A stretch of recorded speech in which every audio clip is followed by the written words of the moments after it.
सांगते बर का. ऐका मग. आणि तुम्हाला एका खूप छान बाईची गोष्ट सांगणार आहे. खूप म्हातार मुलींना शाळेत जायची पडत नाही होते. पण सावित्रीबाई सुद्धा खूप छानशी हुशार होता बर का. त्यानं शाळेत जायचा मुलींना शिकवता नको तू काय देते खूप ताण देते. शेण फेकते त्यांच्या अंगावर. सावित्रीबाई करे नाही खबरदार कारण त्या खूप हुशार होता.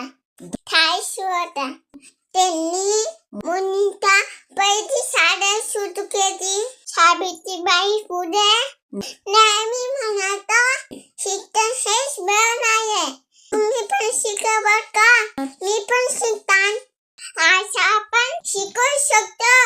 अभ्यास करू शकतो. शाळेत जाऊ शकतो. हे सगळं साहित्य फक्त सावित्रीबाई पुढे म्हणा.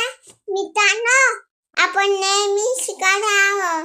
मोठी मोठी सपा बांधून आहे.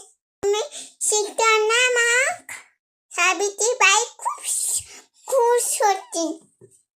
जय सावित्रीबाई. कशी माझी गोष्ट आवडली का. आवडली असेल लाईक करा, शेअर करा, सबस्क्राईब करा. Bye bye.